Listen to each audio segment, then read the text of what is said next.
Hey, what's up guys? Level Up here at On Point Gaming. Today we're going to have a weapon review of the M16A3 assault rifle. This is the default assault rifle for the American side in Battlefield 3. I believe that you unlock it after you complete your first assault service star for the Russian team as well. All around it's just a pretty darn nice gun. There's really nothing to dislike about the gun itself. It's excellent performing. Absolutely no reason to dislike the weapon for its performance. Now I'm using the ACOG sight here. This is probably one of the lesser appreciated sights in the game, and I think that is simply because it's kind of difficult to change targets with it, because you'll either overcompensate or over or undercompensate for your aim, and I can understand why you would be worried about doing this, because that's something that you do not want to do, especially in the middle of combat. So I think it's just sort of become underused because of that particular factor. The gun itself fires around 800 rounds per minute. Actually fires exactly 800 rounds per minute. The gun itself is pretty darn accurate with a spread of 0.2, which is standard for assault rifles.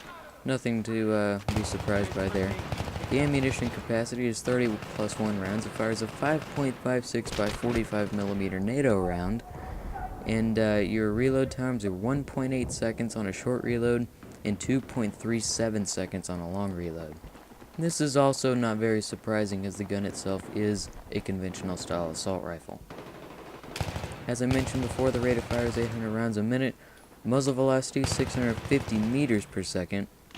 Its damage drop-off range is 25 damage through about 8 meters and 18.4 damage at 50 meters. The first shot recoil multiplier is 2.5x, which is higher than the M416. That's probably one of the reasons I really like it. Its recoil pattern is 0.26 up, 0.1 left, and 0.4 pull right. This is kind of minimal. You don't exactly need the foregrip, but if you're going to use a zoomed optic like I have chosen to with the ACOG, then you're most likely going to want that foregrip just to help yourself out a little bit. Your spread is 0.2, and with the foregrip you're going to take that down to 0.3. But you also have to realize that your spread increase per round is also 0.1, so 1 round less in your automatic burst will compensate for that. The spread decrease per second is 15, so they sort of counteract each other, and they make the gun decently stable over extended firing periods, but not quite as effective as the AUG A3 over extended firing periods. Your spread unzoomed is 2.5 standing, 2 crouching, and 1.5 prone, which is understandable, but you're not going to see an increase in spread in your firing positions if you are zoomed in. It's going to stay pretty darn standard. The maximum range of the rifle is 975 meters, but honestly I think that if you're getting into 975 meter engagements with the M16A3, you're using the gun wrong. So I really enjoy the gun, just as most players do. It's a pretty darn good gun all around. I think that it has sort of become known as the best assault rifle, and I really don't want to fight against that a whole lot. I'm just getting sick of seeing this gun so much. DICE tried to sort of deal with this issue that everybody is using it with a nerf pretty darn early in the game, but it didn't really go through that well. All that they did was added a little recoil to the gun, and then they decreased the reload speed of the M416 to make it a little more competitive.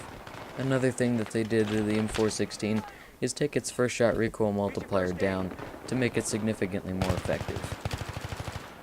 I mentioned using the ACOG. Most people don't like it. And another thing is because your sensitivity actually changes whenever you're zoomed in with a zoomed optic, and the ACOG is no exception, so you do have to get used to a different controller feel if you're using an ACOG versus, say, a Cobra sight or red dot sight, or even a holographic sight, because it's just going to feel different aiming, make it difficult to track your targets, but you also have the addition of the zoom, which can make it a tiny bit easier. As I get in the middle of just an absolute meat grinder right there, I do want to point out the fact that you should have a sidearm that agrees with your weapon that you have. I'm using the M16, and it is pretty darn good in medium and long range situations, So I'm going to want a pistol that can kind of hold its own in just about all situations. I find that the M9, the Glock 17, and the 1911 are good pistols for this. The 1911 is probably the best, but you also have to keep in mind that with the Glock 17 you do have a laser. The G18 would be an okay pistol to use, but the 93R would probably be even better than all of these choices that I've made. For instance, if you had the M416, it's a pretty darn strong long-range gun, so you don't really need a long-range pistol. You just kind of need something like a Glock or a 93R to get a job done if you don't have time to reload in close quarters. So I love using the gun. It's awesome. You get to have these epic moments where other guns wouldn't allow you to kill all of your opponents like you were able to with the M16. But just like I pointed out in my AK-74 video, you're not going to improve your skill by using this gun at all. I am mainly using it because I just started a new account and it's the first gun you get for the American side. Unlocked the 416, so I cured that. But the 416 itself is actually a better gun, I think, so improving my skills with either of these weapons is not going to work. The AK-74 is a pretty darn good gun for improving your skills because it forces you to be on the top of your game if you're going to take down your opponents in close quarters. You have to really get a jump on your opponents, even with the M16, especially going up against an F2000, an AEK, or a FAMAS, because these guns are going to beat you in close quarters simply because they're shooting faster. I'm using the foregrip, which does take your recoil on the high side down by 0.1, so it takes this gun down to the same recoil pattern as it was before they nerfed it, which is 0.1 pull left and 0.3 pull right. Really very minimal. I would have honestly considered using the reflex sight, but I don't believe I had it unlocked at this point, and honestly I think the ACOG is one of my better sights with the M16. Another sight that I would, yeah, there's my reflex. Another sight that I would really consider using would be the M145 sight. That sight is a little big and a little bulky, but the actual sight picture of it is quite nice. I did equip the heavy barrel, and what the heavy barrel does is it decreases your spread by 0.1. So it's going to counteract that spread loss, that accuracy loss that you get with a foregrip, and bring it back to the original accuracy, but reduce the recoil to the point where you basically don't notice it. It's just something to keep in mind because it can be extremely handy in certain situations. All in all, I had a lot of fun using the gun. I haven't used it in a while. It's not one of my more favorite guns to use just because it is so good. I unlocked the M416 that I'll probably be doing something on next week, even though I recorded it on my old account.